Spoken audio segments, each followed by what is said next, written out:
എല്ലാവർക്കും നമസ്കാരം. മഹാനുഭാവനായ പോപ്പ് ഫ്രാൻസിസിന് ആദരാഞ്ജലി അർപ്പിക്കുന്നു. എൻ്റെ സഹപ്രഭാഷകരായ എല്ലാ പാനൽ മെമ്പേഴ്സിനും അഭിവാദ്യം അർപ്പിക്കുന്നു.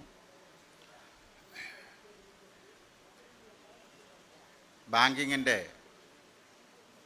പഴയ ഡെഫിനിഷൻ എന്നാൽ acceptance of deposit and acceptance of deposit for the purpose of lending or investment. Section 2B Banking Relation Act പറയുന്നത് bank means the acceptance for the purpose of lending or investments of deposits of money from the public, repayable on demand or otherwise, withdrawable by check, draft, order or otherwise. ഈ definition ഇപ്പോൾ വലിയൊരു മാറ്റം നേരിട്ടുകൊണ്ടിരിക്കുകയാണ്. ഡെഫിനിഷനും നിയമവും അതുപോലെ തന്നെ നിൽക്കുകയാണെങ്കിലും banking എന്നാൽ ഇന്ന് വെറും നിക്ഷേപ സ്വീകരണവും സ്വീകരിക്കുന്ന നിക്ഷേപം വായ്പ നൽകലും മാത്രമല്ല. ബാങ്കിങ് ഇന്ന് ചെയ്യുന്നത് ഒരു വലിയ ഫിനാൻഷ്യൽ ഇൻ്റർമീഡിയേഷനാണ്.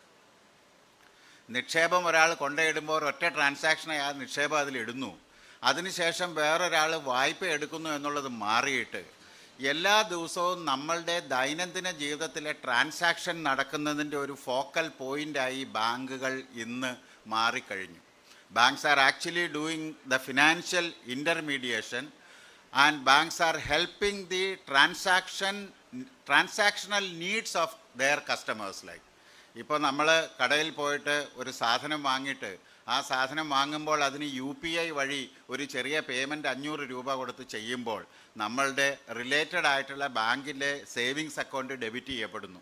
അതുപോലെ തന്നെ ആ കടക്കാരൻ്റെ അക്കൗണ്ടിലേക്ക് 500 രൂപ ക്രെഡിറ്റ് ചെയ്യപ്പെടുന്നു. ഇതുപോലെ മൾട്ടിപ്പിൾ ആയിട്ടുള്ള എല്ലാവിധ ട്രാൻസാക്ഷൻസിനെയും കാറ്റലൈസ് ചെയ്യുക, അതിനെ ഇൻ്റർമീഡിയേറ്റ് ചെയ്യുക എന്നുള്ളൊരു ഫങ്ഷനായി ബാങ്കിങ് മാറിക്കഴിഞ്ഞിരിക്കുന്നു. ഇന്ന് ATM കാലഹരണപ്പെട്ടിരിക്കുന്നു. ഇന്ന് ഡെബിറ്റ് കാർഡുകൾ അടക്കം കാലഹരണപ്പെട്ടിരിക്കുന്നു. ഇത് നമ്മൾ ഏത് ട്രാൻസാക്ഷൻ എന്ന് ചെയ്താലും, ഇന്ന് നമ്മൾ അല്പം ഷെയർ വാങ്ങിക്കുന്നു, ഇന്ന് നമ്മളൊരു ഹൗസിംഗ് ലോൺ എടുക്കുന്നു, ഇന്ന് നമ്മൾ ഗവൺമെൻറ് സെക്യൂരിറ്റീസ് വാങ്ങിക്കുന്നു, അതുപോലെ എന്ത് തരം ട്രാൻസാക്ഷൻസിലും ബാങ്ക് ഇതുപോലുള്ളൊരു ഫിനാൻഷ്യൽ ഇൻ്റർമീഡിയേഷൻ്റെ പാർട്ടായി നിൽക്കുന്നു എന്ന് കാണാൻ പറ്റും. ഈ ഒരു വലിയ ഫിനാൻഷ്യൽ ഇൻ്റർമീഡിയേഷൻ്റെ പാർട്ടായി ബാങ്കുകൾ മാറിക്കഴിഞ്ഞു എന്നുള്ളത് ബാങ്കിങ്ങിൻ്റെ ഒരു പാരഡൈം ഷിഫ്റ്റ് നടന്നതിൻ്റെ ഒരു പ്രധാനപ്പെട്ട ഒരു നിദാനമായിട്ട് നമുക്ക് ദർശിക്കാൻ സാധിക്കുന്നതാണ്. ഇത് ആമുഖമായിട്ട് ബാങ്കിങ്ങിൽ വന്നേക്കണ ഈ പരിവർത്തനം പറഞ്ഞുകൊണ്ട് ഞാൻ ആരംഭിക്കുകയാണ്.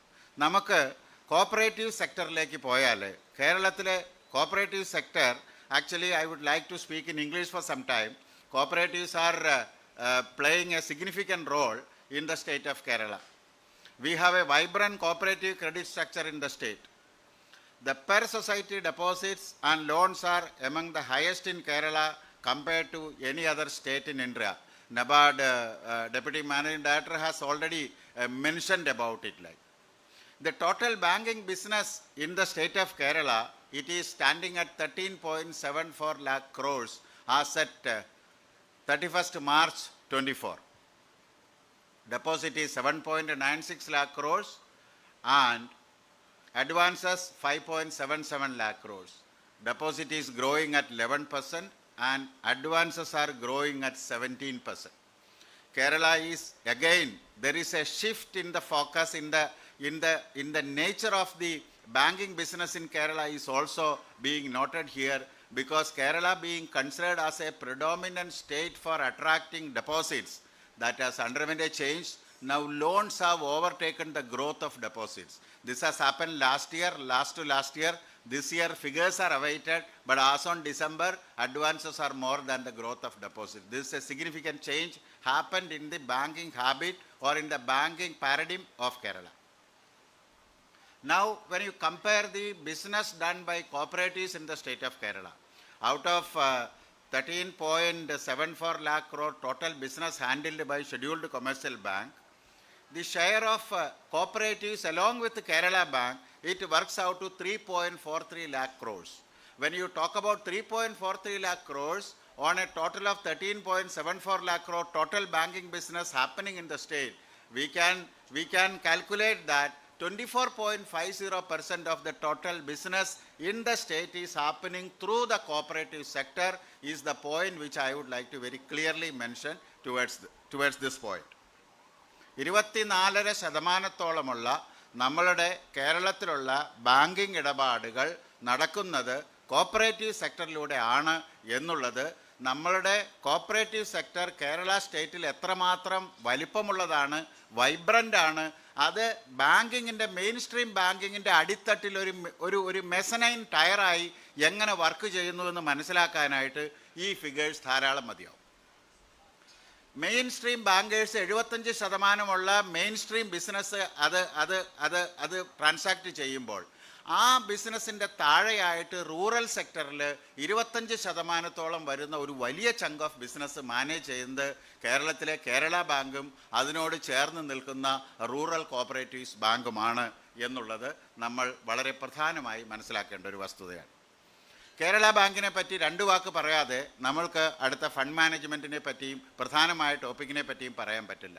25% വരുന്ന ഈ മൊത്തം കോപ്പറേറ്റീവ് ബാങ്ക് ബിസിനസ്സിൻ്റെ തലപ്പത്ത് 1,20,000 കോടി രൂപ ബിസിനസ്സുമായിട്ട്, അതായത് 3.4 ലക്ഷം കോടിയിൽ ഏകദേശം വരുന്ന 30-35% വരുന്ന ബിസിനസ് കേരള ബാങ്ക് മാനേജ് ചെയ്യുന്നു.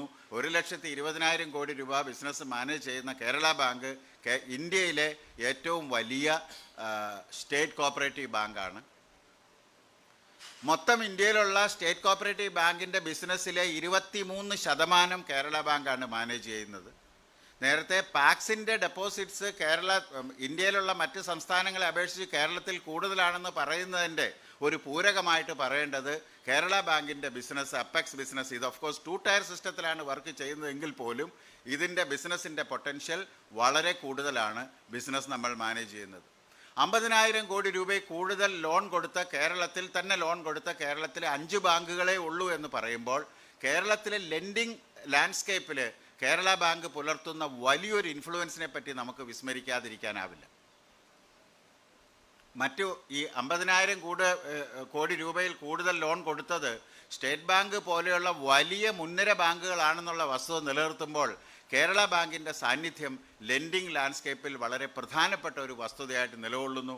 അത് മാത്രമല്ല, പല ബാങ്കിങ് മോഡലുകൾക്കും ഒരു സ്റ്റഡി പോലെ നടത്താവുന്ന രീതിയിലേക്ക് കേരള ബാങ്കിൻ്റെ ലെൻഡിങ്ങിനെ പരിശോധിച്ചാൽ മനസ്സിലാവും. മൊത്തത്തിലുള്ള ബിസിനസ്സിൽ ഒരു ഷെഡ്യൂൾഡ് ബാങ്കിന് 40% പ്രയോറിറ്റി സെക്ടറിൻ്റെ ലെൻഡിങ് നടത്തിയാൽ മതിയെങ്കിൽ കേരള ബാങ്കിൻ്റെ 100% ലെൻഡിങ്ങും പ്രയോറിറ്റി സെക്ടറിലാണ്. അപ്പോൾ ഈ 100% ലെൻഡിങ് പ്രയോറിറ്റി സെക്ടറിൽ നിലനിർത്തുമ്പോൾ കേരള ബാങ്കിന് ലാഭമുണ്ടാക്കാനുള്ള ക്ഷമതയെ അത് സാരമായി ബാധിക്കുന്നുണ്ട്.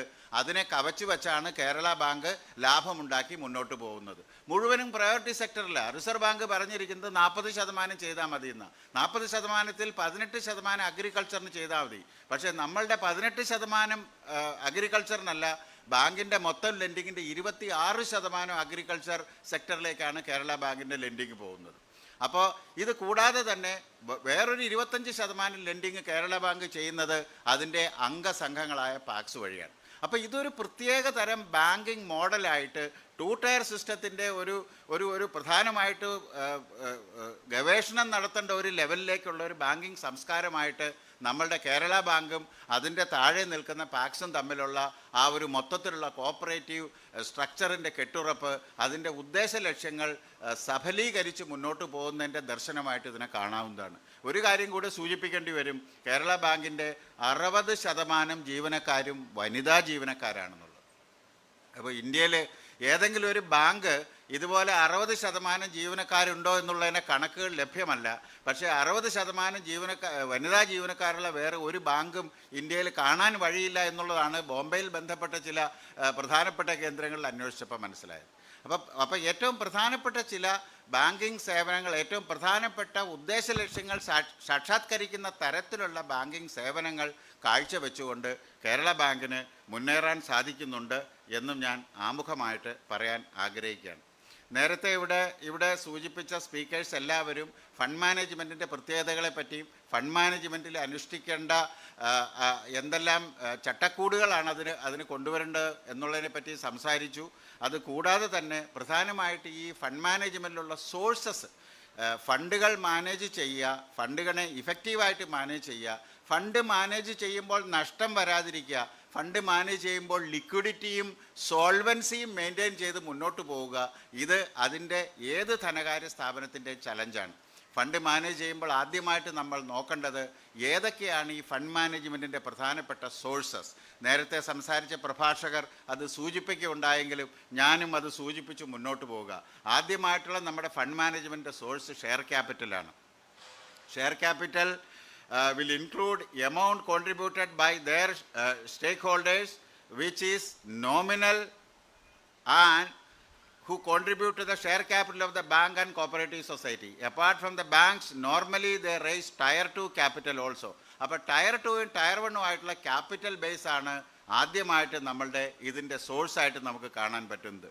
രണ്ടാമത്തെ സോഴ്സ് ഓഫ് ഫണ്ട്സിൻ്റെ റിസർവ്സ് ആൻഡ് സർപ്ലസ് ആണ്. Reserves and surplus is created out of the undistributed profit generated over a period of time. As per extant guidelines, both banks and cooperative institutions have to transfer a certain amount of the net profit to the specific reserve fund every year. The balance amount of the profit after such mandatory transfer to reserve funds only are available for distribution as dividend to shareholders. Reserves and surplus forms the own fund of the bank or cooperative society. ഇത് വളരെ പ്രധാനപ്പെട്ട ഒരു ഇതാണ്. മൂന്നാമത്തത് നമുക്ക് deposits ആണ്. നാലാമത്തത് നമുക്ക് ബോറോയിങ്സ് ആണ്. ഈ 4 സെഗ്മെൻറ്റിലാണ് ഇതിൻ്റെ സോഴ്സ് ഓഫ് ഫണ്ട്സ് ഇരിക്കുന്നത്.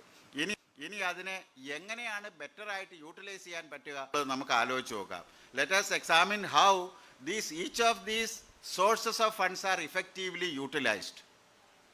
അതിൽ പ്രധാനമായിട്ട് നമുക്ക് പറയേണ്ടത് ലെൻഡിങ് സൈഡിലേക്ക് കടന്നാൽ ബെറ്റർ ലെൻഡിങ് പ്രാക്ടീസസ് ആണ് ഫണ്ടിൻ്റെ യൂട്ടിലൈസേഷനെ പ്രധാനമായിട്ടും നമ്മൾ കാണേണ്ട ഒരു ഘടകം.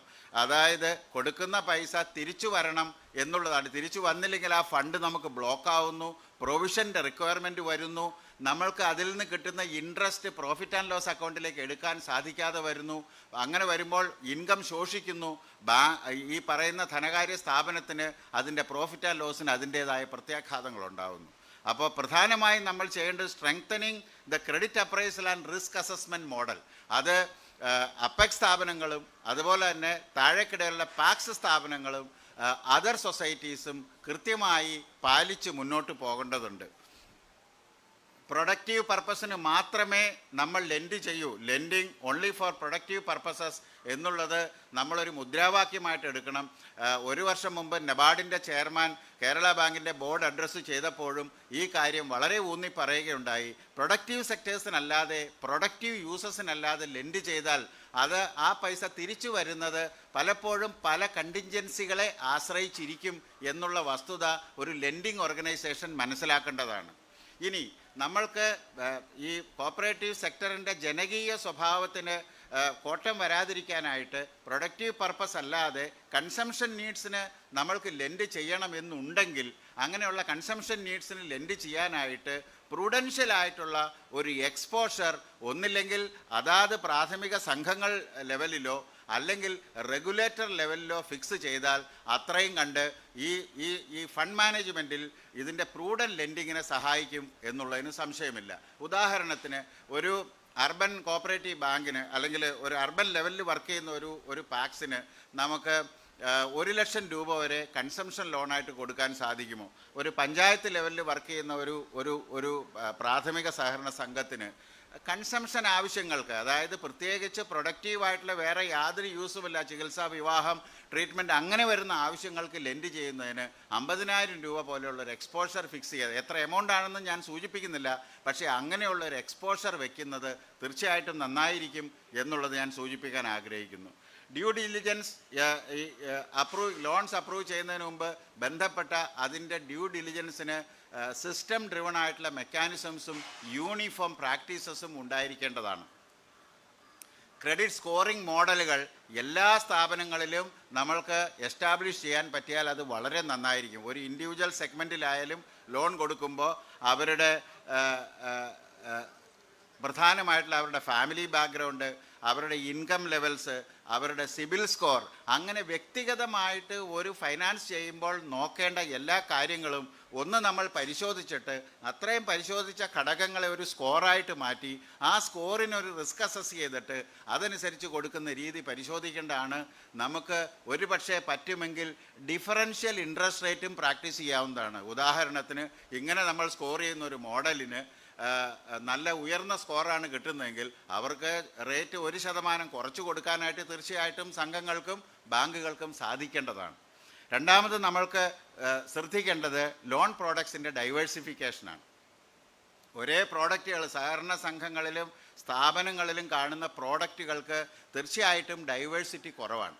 അതിൽ പ്രധാനമായിട്ടും നമ്മൾ കൊടുക്കുന്ന മോഡ്ഗേജ് റിലേറ്റഡ് ആയിട്ടുള്ള പ്രോഡക്റ്റാണ് കൊടുക്കുന്നത്. അപ്പോൾ ഈ മോഡ്ഗേജ് റിലേറ്റഡ് ആയിട്ടുള്ള പ്രോഡക്റ്റിൽ മോഡ്ഗേജിനെ ഒരു സെക്യൂരിറ്റി മാത്രമാക്കി മാറ്റിക്കൊണ്ട് ആക്ടിവിറ്റി സെൻട്രിക് ആയിട്ടുള്ള അതാത് പഞ്ചായത്തുകൾ അതാത് വാർഡുകളിൽ പ്രൊഡക്ഷൻ ഇൻക്രീസ് ചെയ്യുന്ന രീതിയിലുള്ള ആക്ടിവിറ്റീസിനെ പ്രൊമോട്ട് ചെയ്താൽ അതായിരിക്കും കൂടുതലായിട്ട് ഈ ബാങ്കിൻ്റെ സ്റ്റെബിലിറ്റിയെ സംരക്ഷിക്കാനായിട്ട് സഹായിക്കുക എന്ന് പറയാനായിട്ട് ആഗ്രഹിക്കുന്നു. ലോൺ റിക്കവറി മെക്കാനിസം വളരെ പ്രധാനപ്പെട്ട ഒരു കാര്യമാണ്. സ്ട്രക്ചേർഡ് റീപേയ്മെൻറ്റ് ട്രാക്കിങ്ങിനെ പറ്റി SMA മോഡലിലുള്ള റിക്കവറി മെക്കാനിസത്തിലേക്ക് എല്ലാ സഹകരണ സംഘങ്ങളും ഇനി ചിന്തിക്കേണ്ട സമയം അതിക്രമിച്ചു. വായ്പകൾ കുടിശ്ശികയായി 3-4 കൊല്ലം കഴിയുമ്പോൾ റിക്കവറി മെക്കാനിസം സ്റ്റാർട്ട് ചെയ്യുന്ന രീതി മാറ്റി വായ്പകൾ എന്നാണ് തിരിച്ചടയ്ക്കുന്നതെന്നുള്ള ദിവസം നോക്കിയിട്ട് ആ ദിവസത്തിൻ്റെ 30 ദിവസത്തിനകം ഈ വായ്പ തിരിച്ചടച്ചില്ലെങ്കിൽ പ്രധാനപ്പെട്ട കൊമേഴ്ഷ്യൽ ബാങ്കുകളിലെല്ലാം അതിനെ SMA 0 എന്നുള്ള ഒരു രീതിയിൽ കാൽക്കുലേറ്റ് ചെയ്ത് ഗ്രൂപ്പ് ചെയ്ത് അതിനുള്ള മെക്കാനിസംസ് അവരെ കളക്ഷൻ എന്ന് പറയുന്ന ഒരു മെത്തേഡിലേക്ക് പോകുന്ന ഒരു സംവിധാനമുണ്ട്. ഇത് എല്ലാ കോപ്പറേറ്റീവ്സും ഇത് സ്റ്റാർട്ട് ചെയ്യേണ്ട സമയം അതിക്രമിച്ചിരിക്കുന്നു. കാരണം മെമ്പേഴ്സിന് കൊടുക്കുന്ന വായ്പകളിൽ മെമ്പേഴ്സിൻ്റെ തിരിച്ചടവുള്ള കൃത്യ തീയതിക്ക് തന്നെ തിരിച്ചടയ്ക്കുന്ന ഒരു റീപേയ്മെൻറ്റ് ഹാബിറ്റ് കൾട്ടിവേറ്റ് ചെയ്യുക എന്നുള്ളതും കൂടി നമ്മളുടെ തന്നെ ഒരു ധർമ്മമായിട്ട് അത് മാറ്റിയെടുക്കണം എന്നുള്ളതാണ് എൻ്റെ വിനീതമായ അഭിപ്രായം. അടുത്തതായിട്ട് എനിക്ക് പറയാനുള്ളത് ഗവേർണൻസ് ആൻഡ് കംപ്ലയൻസ് ആണ്. ട്രാൻസ്പാരൻറ്റ് ലെൻഡിങ് പോളിസീസ് ഉണ്ടാവുക, അതിന് പ്രത്യേകമായിട്ടുള്ള എലിജിബിലിറ്റി ക്രൈറ്റീരിയ വയ്ക്കുക. ഈ എലിജിബിലിറ്റി ക്രൈറ്റീരിയ നമ്മളുടെ ഓരോ സ്ഥാപനത്തിൻ്റെയും അതിൻ്റെ മെമ്പേഴ്സിന് അത് പബ്ലിഷ് ചെയ്യുക. ഇന്ന കാര്യങ്ങളിൽ ഇന്ന എലിജിബിലിറ്റി വെച്ചിട്ടേ ലോൺ കൊടുക്കുമെന്നുള്ളത്. റെഗുലർ ഓഡിറ്റ് പ്രോസസ്സ്, അതിനെപ്പറ്റി നേരത്തെ സംസാരിച്ച പല സ്പീക്കേഴ്സും സൂചിപ്പിക്കുകയുണ്ടായി. ഓഡിറ്റ് പ്രോസസ്സ് കൂടുതലായിട്ട് സ്ട്രെങ്തൻ ചെയ്യുക. രണ്ടാമത് സ്റ്റാഫിൻ്റെ ട്രെയിനിങ് കൂടുതൽ പ്രൊമോട്ട് ചെയ്യുക. ഇത്രയും കാര്യങ്ങൾ അതിൽ ചെയ്യേണ്ടതാണ്.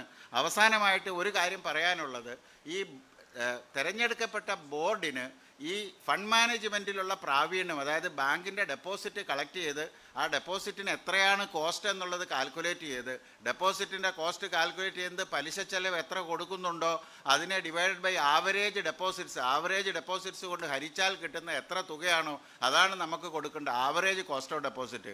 ഈ ആവറേജ് കോസ്റ്റ് ഓഫ് ഡെപ്പോസിറ്റിൻ്റെ കൂടെ പ്രവർത്തന ചെലവും കൂടി ചേർത്ത് കഴിഞ്ഞാൽ അതിൻ്റെ മുകളിലേക്ക് നമ്മളുടെ ലെൻഡിങ്ങിൽ നിന്ന് വരുന്ന വരുമാനം വരുന്നുണ്ടോ എന്ന് പരിശോധിച്ച് വേണ്ടത്ര തിരുത്തലെടുക്കുന്ന ഒരു സംവിധാനം അതാത് ബോർഡുകളിൽ പ്രത്യേക അജണ്ടയായി അവതരിപ്പിക്കാനായിട്ട് നിലവിലുള്ള നിയമങ്ങളില്ലെങ്കിൽ അത്തരം നിയമങ്ങളും അത്തരം സംവിധാനങ്ങളും നമുക്ക് ഉണ്ടാകേണ്ട ആവശ്യകതയുണ്ട്.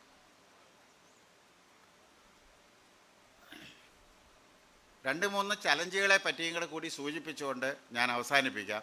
പ്രധാനപ്പെട്ട ചലഞ്ച് മിസ്റ്റർ ചതോപാധ്യായ സംസാരിച്ചപ്പോൾ സൂചിപ്പിച്ചു, the low credit deposit ratio എന്നുള്ളതാണ്. അത് നബാർഡ് ഡെപ്യൂട്ടി മാനേജിംഗ് ഡയറക്ടർ സംസാരിച്ചപ്പോഴും അദ്ദേഹം സൂചിപ്പിച്ചു, സംസ്ഥാനത്തെ ക്രെഡിറ്റ് ഡെപ്പോസിറ്റ് റേഷ്യോ താരതമ്യേന താണ നിലവാരത്തിലുള്ളപ്പോൾ ഡെപ്പോസിറ്റ് റൂറൽ സേവിങ്സ് കളക്ട് ചെയ്തതിന് ശേഷം ആ കളക്ട് ചെയ്ത റൂറൽ സേവിങ്സ് അതാത് ലൊക്കേഷനിൽ പ്രൊഡക്റ്റീവായിട്ടുള്ള പ്രൊഡക്ഷൻ കൂട്ടാനും അവിടെയുള്ള എംപ്ലോയ്മെൻറ്റ് ജനറേഷനും യൂസ് ചെയ്യാതെ അത് മറ്റ് സ്ഥാപനങ്ങളിലേക്ക് കൂടിയ പലിശ നിരക്കിൽ, മിക്കവാറും അപ്പെക്സ് സ്ഥാപനത്തിലേക്കാണ് അത് വരുന്നത്, കൂടിയ പലിശ നിരക്കിൽ ഡെപ്പോസിറ്റ് ചെയ്യുക എന്നുള്ളൊരു സ്വഭാവം കേരളത്തിലുള്ള ഒരുപാട് സ്ഥാപനങ്ങളിൽ, സഹകരണ സ്ഥാപനങ്ങളിൽ കണ്ടുവരുന്നുണ്ട്. ഇത് ഒന്ന്, ഇങ്ങനെ വരുന്ന ഡെപ്പോസിറ്റുകളെ സമർത്ഥമായി, ഇത് കൂടിയ കോസ്റ്റിൽ വരുന്ന ഡെപ്പോസിറ്റ് ആയതുകൊണ്ട് ഇതിനെ സമർത്ഥമായി ഉപയോഗപ്പെടുത്തി ലെൻഡ് ചെയ്യാനായിട്ട് കേരള ബാങ്കിൻ്റെ മേൽ വലിയൊരു പ്രഷറായി അത് മാറുന്നു. രണ്ടാമത്, അതാത് സ്ഥലങ്ങളിൽ നിന്ന് എടുക്കുന്ന ഡെപ്പോസിറ്റ് അവിടെ തന്നെ ഇൻവെസ്റ്റ് ചെയ്യാൻ പറ്റാത്തതുകൊണ്ട് അതാത് പഞ്ചായത്തുകളിലെ ലോക്കൽ ലെവലുകളിലെ എംപ്ലോയ്മെൻറ്റ് ജനറേഷൻ തടസ്സപ്പെടുന്നു. ഈ രണ്ട് കാര്യങ്ങളും കൂടി നോക്കണം. കേരള ബാങ്കിൻ്റെ മൊത്തത്തിലുള്ള നിക്ഷേപത്തിൽ 70% പ്രൈമറി സംഘങ്ങളുടെ നിക്ഷേപമാണെന്നിരിക്കെ പ്രൈമറി സംഘങ്ങൾ എടുത്തിട്ടുള്ള വായ്പകൾ കേരള ബാങ്കിൻ്റെ മൊത്തം വായ്പകളിൽ വെറും 25% ഉള്ളൂ എന്ന് പറയുമ്പോൾ കേരള ബാങ്ക് ബാക്കിയുള്ള 75% അഡ്വാൻസ് ചെയ്യാനായിട്ട് മറ്റ് മാർഗങ്ങൾ സ്വീകരിക്കേണ്ടതായി വരുന്നു. മറ്റ് മാർഗങ്ങൾ സ്വീകരിക്കേണ്ടി വരുമ്പോൾ പറയുന്ന പ്രധാന പ്രശ്നം, നമ്മൾക്ക് കേരള ബാങ്കും പ്രൈമറികളും തമ്മിൽ ഒരിക്കലും ആശാസ്യമല്ലാത്ത ഒരു കോമ്പറ്റീഷൻ ലെവൽ ഡെവലപ്പ് ചെയ്തു വരുന്നു. ഇത് രണ്ടും ആശാസ്യമല്ല. അപ്പോൾ ഇത് പരിഹരിക്കാൻ ചെയ്യേണ്ടത് എന്താണെന്ന് വെച്ചാൽ, അതാത് സ്ഥലങ്ങളിൽ കൂടുതലായിട്ട് പ്രൊഡക്ഷൻ ഓറിയൻറ്റഡ് ആയിട്ടുള്ള ലെൻഡിങ് സ്വീകരിക്കണം. അതാത് സ്ഥലങ്ങളിൽ കൺസംഷന് വേണ്ടിയിട്ടുള്ള പ്രോഡക്റ്റ് അവിടെ തന്നെ ഉണ്ടാക്കാൻ പറ്റുമോ എന്ന് ഇത്തരം സംഘങ്ങൾ പരിശോധിക്കണം. മിനി ആൻ്റണി മാഡം പറഞ്ഞതുപോലെ അവിടെ തന്നെയുള്ള നീഡിൽ നിന്നാണ് ഇത്തരം കാര്യങ്ങളൊക്കെ ഡെവലപ്പ് ചെയ്ത് വരേണ്ടത് എന്നുള്ളതാണ് എൻ്റെ ബലമായിട്ടുള്ള അഭിപ്രായം. ഇത് CD റേഷ്യോ കുറഞ്ഞത് 50% CD റേഷ്യോ ഉള്ള സംഘങ്ങളുണ്ട്, 40% പോലും CD റേഷ്യോ ഇല്ലാത്ത സംഘങ്ങളുണ്ട്. അത് അവർ CD റേഷ്യോ കൂട്ടാനായിട്ടുള്ള നടപടികൾ എടുത്ത് മുന്നോട്ട് പോകണം. രണ്ടാമത്തെ പ്രധാനപ്പെട്ട ചലഞ്ച് ഫ്ലൂയിഡ് റിസോഴ്സസുമായി ബന്ധപ്പെട്ടതാണ്. ഫ്ലൂയിഡ് റിസോഴ്സസ് നിയമപ്രകാരം 20% ഫ്ലൂയിഡ് റിസോഴ്സസ് മെയിൻറ്റെയിൻ ചെയ്യണം എന്നുണ്ടെങ്കിലും 20% ഫ്ലൂയിഡ് റിസോഴ്സസ് ഒരു കാരണവശാലും ഒരു സംഘങ്ങളും മെയിൻറ്റെയിൻ ചെയ്യുന്നില്ല. ഷെഡ്യൂൾഡ് കൊമേഴ്ഷ്യൽ ബാങ്കിന് ഇതിന് തുല്യമായിട്ട് പറയപ്പെടുന്നത് CRR ആണ്. CRR, cash reserve ratio.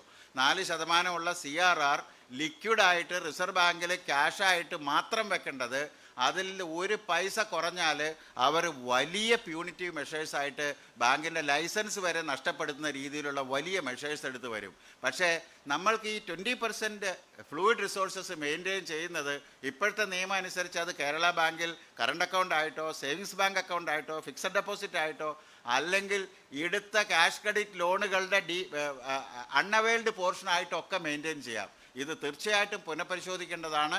20% liquidity, ഇത് ഫ്ലൂയിഡ് റിസോഴ്സ് എന്ന് പറഞ്ഞാൽ അതിൻ്റെ ഫ്ലൂയിഡ് ക്യാരക്ടർ എപ്പോൾ വേണമെങ്കിലും വിഡ്രോ ചെയ്യാൻ പറ്റുന്ന അതിൻ്റെ ക്യാരക്ടർ മെയിൻറ്റെയിൻ ചെയ്ത് അത് അപ്പെക്സ് ബാങ്കിലോ അല്ലെങ്കിൽ തത്തുല്യമായ ലിക്വിഡായിട്ട് മെയിൻറ്റെയിൻ ചെയ്യുന്ന രീതിയിലോ മെയിൻറ്റെയിൻ ചെയ്യുന്ന ഒരു സംവിധാനത്തിലേക്ക് നമുക്ക് പുരോഗമിക്കേണ്ട ആവശ്യകത തീർച്ചയായിട്ടും ഉണ്ട്. അടുത്ത ഒരു പ്രധാനപ്പെട്ട ഇഷ്യൂ പുവർ ലോൺ ക്വാളിറ്റി. അതിനെപ്പറ്റി നമ്മൾ ഓൾറെഡി പ്രതിപാദിച്ചു കഴിഞ്ഞു. സ്ട്രിക്റ്ററായിട്ടുള്ള credit assessment criteria, enhanced borrower education and adopting risk based lending practices കൊണ്ട് അത് പരിഹരിക്കാവുന്നതാണ്. ഹൈ നോൺ പെർഫോമിംഗ് അസറ്റാണ് ഫണ്ട് മാനേജ്മെൻറ്റിൽ സംഘങ്ങൾ നേരിടുന്ന അതിഭീകരമായ വലിയൊരു വില്ലൻ. അപ്പോൾ ഇതിന് റിക്കവറി മെക്കാനിസം സ്ട്രെങ്തൻ ചെയ്യുക, SMA മോണിറ്ററിങ്ങിനെ സ്ട്രെങ്തൻ ചെയ്യുക, റിക്കവറിക്ക് നിലവിലുള്ള ARC സംവിധാനങ്ങൾ ഇപ്പോൾ എത്രമാത്രം പര്യാപ്തമാണെന്ന് പരിശോധിച്ച് നിലവിലുള്ള ARC സംവിധാനങ്ങൾ പര്യാപ്തമല്ലെങ്കിൽ അതിന് പറ്റുന്ന രീതിയിലുള്ള പൊളിച്ചെഴുത്ത് നടത്തി നമുക്ക് ലോൺ കൊടുത്താൽ ലോണിൻ്റെ ആധാരമായിട്ടുള്ളൊരു സെക്യൂരിറ്റി കൊടുത്തിട്ടുണ്ടെങ്കിൽ ആ സെക്യൂരിറ്റി നടത്തിച്ചെടുക്കാനായിട്ട് 3 മാസം മുതൽ 6 മാസം വരെയുള്ള ഒരു കാലയളവിൽ അത് നടത്തിച്ചെടുത്ത് സ്ഥാപനത്തിലേക്ക് മുതൽ കൂട്ടാനുള്ള ഒരു സംവിധാനം തീർച്ചയായിട്ടും ഉണ്ടായേ മതിയാവൂ. കൊടുത്ത പൈസ തിരിച്ചു വരേണ്ട പൈസയാണ്, ഡെപ്പോസിറ്റേഴ്സിന് പൈസ തിരിച്ചു കൊടുക്കാനുള്ളതാണ്. ഈ കൺസെപ്റ്റിൽ മാത്രമേ ഏത് ധനകാര്യ സ്ഥാപനത്തിനും പ്രവർത്തിക്കാൻ സാധിക്കൂ. ഇൻസ്പെക്ഷൻ ആൻഡ് ഓഡിറ്റിനെ പറ്റി പ്രധാനമായിട്ട് നേരത്തെ സൂചിപ്പിച്ചുകൊണ്ട് ഞാനതിൽ കൂടുതൽ പറയുന്നില്ല. പ്രൊഡക്റ്റീവ് പർപ്പസിന് വേണ്ടി ലെൻഡ് ചെയ്യണം എന്നുള്ളത് സൂചിപ്പിച്ചു. ടെക്നോളജിയുടെ അഡോപ്ഷനാണ് അവസാനമായിട്ട് എനിക്ക് പറയാനുള്ളൊരു വിഷയം. ടെക്നോളജി അഡോപ്ഷൻ, കോമൺ സോഫ്റ്റ്വെയറിനെ പറ്റിയെല്ലാം നേരത്തെ പ്രഭാഷകർ സംസാരിച്ചു കഴിഞ്ഞു. ടെക്നോളജി തീർച്ചയായിട്ടും അഡോപ്റ്റ് ചെയ്ത് ഈ ടെക്നോളജി കൊണ്ട് ഫണ്ട് മാനേജ്മെൻറ്റിലെ പ്രോപ്പറായിട്ടുള്ള ഫണ്ടിൻ്റെ കോസ്റ്റും ഫണ്ട് ഉപയോഗിക്കുന്നതിൻ്റെ റിട്ടേണും മനസ്സിലാക്കി അതനുസരിച്ച് നമ്മളുടെ സ്പ്രെഡ് അഡ്ജസ്റ്റ് ചെയ്യാനുള്ള ഒരു മെക്കാനിസത്തിലേക്ക് തീർച്ചയായിട്ടും നമുക്ക് വരേണ്ടതുണ്ട്. അതല്ലെങ്കിൽ 200-250 കോടി രൂപ ഡെപ്പോസിറ്റുള്ള നമ്മളുടെ സഹകരണ സ്ഥാപനങ്ങളുടെ കോസ്റ്റ് പ്രത്യേകിച്ച് ഈ കോസ്റ്റ് കൺട്രോൾ ചെയ്യുന്നതിൽ പല കാര്യങ്ങളും അവരുടെ നിയന്ത്രണത്തിലല്ല എന്നുകൂടി നമ്മൾക്ക് മനസ്സിലാക്കേണ്ടിയിരിക്കുന്നു. ഉദാഹരണത്തിന് ഡെപ്പോസിറ്റിൻ്റെ കോസ്റ്റ് നിർണ്ണയിക്കുന്നത് ഒരു സമിതി, സർക്കാർ തലത്തിലുള്ള ഒരു സമിതിയാണ്. ഈ കോസ്റ്റ് ഡെപ്പോസിറ്റ് കൂട്ടുകയോ കുറയ്ക്കുകയോ, ഡെപ്പോസിറ്റിൻ്റെ റേറ്റ് കൂട്ടുകയോ കുറയ്ക്കുകയോ ചെയ്യുമ്പോൾ അത് തീർച്ചയായിട്ടും ഓരോ സഹകരണ സ്ഥാപനത്തിൻ്റെ ബാലൻസ് ഷീറ്റിലുണ്ടാക്കുന്ന ഇമ്പാക്റ്റ് എന്താണ് എന്ന് പരിശോധിച്ച് അതനുസരിച്ചുള്ള തിരുത്തൽ നടപടികൾ എടുത്ത് അതനുസരിച്ചുള്ള ലെൻഡിങ്ങിലുള്ള റേറ്റുകൾ അഡ്ജസ്റ്റ് ചെയ്ത് മുന്നോട്ട് പോകുന്ന ഒരു സംവിധാനത്തിലേക്ക് നമുക്ക് എത്തേണ്ടതുണ്ട്. Effective sourcing of funds at acceptable cost and effective use of the same for earning risk adjusted margin is the key to sustainability of any lending institution. ഞാൻ ആദ്യം പറഞ്ഞ പോലെ നമ്മൾ എടുക്കുന്ന നിക്ഷേപത്തിൻ്റെ എത്ര നമുക്ക് താങ്ങാവുന്ന കോസ്റ്റിന് നമ്മൾ നിക്ഷേപം എടുക്കുകയും നമ്മൾക്ക് റിസ്ക് അഡ്ജസ്റ്റ് ചെയ്തിട്ട് NPAയും പ്രവർത്തന ചെലവ് എല്ലാം കഴിഞ്ഞ് റിസ്ക് അഡ്ജസ്റ്റ് ചെയ്ത് ഒരു റിട്ടേണിൽ ലെൻഡ് ചെയ്ത് അതിൽ നിന്ന് നമ്മൾക്ക് മുന്നോട്ട് പോകാനുള്ളൊരു മാർജിൻ, അമിത ലാഭം കോപ്പറേറ്റീവ് സെക്ടറിൽ ഉണ്ടാക്കേണ്ട ആവശ്യമില്ല. കോപ്പറേറ്റീവ് സെക്ടറിൻ്റെ പ്രിൻസിപ്പിൾ തന്നെ ലാഭം ഉണ്ടാക്കുക എന്നല്ല, നഷ്ടമില്ലാതെ പോയാൽ മതി. പക്ഷേ നഷ്ടം ഉണ്ടാകരുത് എന്നുള്ളത് ഒരു പ്രധാനപ്പെട്ട ഒരു ഗൈഡിങ് പ്രിൻസിപ്പിളായി നമുക്ക് എടുക്കേണ്ടതുണ്ട്. അങ്ങനെ നോക്കുമ്പോൾ ഈ ഓവറോൾ ടോട്ടലായിട്ടുള്ള ഒരു സസ്റ്റൈനബിലിറ്റിക്ക് ഈ ഒരു കോസ്റ്റും ഈൽഡും അഡ്ജസ്റ്റ് ചെയ്ത് മുന്നോട്ട് പോകുന്ന ഒരു സംവിധാനം ഉണ്ടാവണം. അങ്ങനെ സംവിധാനത്തിൽ സക്സീഡ് ചെയ്യുന്ന സ്ഥാപനങ്ങൾ തീർച്ചയായിട്ടും കോപ്പറേറ്റീവ് സെക്ടർ കൊണ്ട് റൂറൽ ഡെവലപ്മെൻറ്റിലും അതുപോലെ എംപ്ലോയ്മെൻറ്റ് ജനറേഷനിലും അവരെ കൊണ്ട് എന്താണോ ഉദ്ദേശിച്ചിട്ടുള്ളത് ആ ഉദ്ദേശ ലക്ഷ്യങ്ങൾ സാക്ഷാത്കരിക്കാനായിട്ട് അങ്ങനെയുള്ള സ്ഥാപനങ്ങൾക്ക് പറ്റും എന്ന് പറഞ്ഞുകൊണ്ട് ഞാൻ അവസാനിപ്പിക്കുകയാണ്. നമ്മളുടെ കേരളത്തിൽ തന്നെ പല സ്ഥാപനങ്ങളും, നേരത്തെയുള്ള സ്പീക്കേഴ്സ് സൂചിപ്പിച്ചു, പല സ്ഥാപനങ്ങളും ഇതുപോലെ പ്രവർത്തനത്തിൻ്റെ മാതൃകയായിട്ടുള്ള സ്ഥാപനങ്ങളുണ്ട്. എങ്ങനെ ഡൈവേഴ്സിഫൈ ചെയ്യാം എന്ന് ചിന്തിച്ചിട്ടുള്ള സ്ഥാപനങ്ങളുണ്ട്. എവിടെ നമ്മളുടെ പ്രോഡക്റ്റ്, ലോക്കലായിട്ട് കിട്ടുന്ന പ്രോഡക്റ്റ് ഇവിടെ പ്രോസസ്സ് ചെയ്ത് അത് ഓവർസീസിൽ മാർക്കറ്റ് ചെയ്യാൻ ഉപയോഗിക്കാം എന്ന് സ്ഥാപിച്ച സ്ഥാപനങ്ങളുണ്ട്. നന്നായി നടക്കുന്ന FPOകൾ നമ്മളുടെ നാട്ടിൽ നിലവിലുണ്ട്. അപ്പോൾ അതുകൊണ്ട് ഈ പറഞ്ഞ പ്രശ്നങ്ങൾ, ഫണ്ട് മാനേജ്മെൻറ്റുള്ള പ്രശ്നങ്ങൾ നേരിടുന്ന സംഘങ്ങൾ അത് പരിഹരിച്ച് കോപ്പറേറ്റീവ് പ്രസ്ഥാനത്തെ കൂടുതൽ ശക്തിപ്പെടുത്തണമെന്ന് ഉത്ബോധിപ്പിച്ചുകൊണ്ടും ഈ കോപ്പറേറ്റീവ് പ്രസ്ഥാനത്തിൻ്റെ എല്ലാ വളർച്ചയ്ക്കും പിന്നിൽ ഒരു വലിയൊരു ശക്തിയായിട്ട്, ഇതിൻ്റെ പ്രൊട്ടക്ടറായിട്ട് കേരള ബാങ്ക് എപ്പോഴും ഉണ്ടാവുമെന്ന് ഒരിക്കൽ കൂടി ഓർമ്മിപ്പിച്ചുകൊണ്ടും ഞാൻ എൻ്റെ വാക്കുകൾ അവസാനിപ്പിക്കുന്നു. നമസ്കാരം.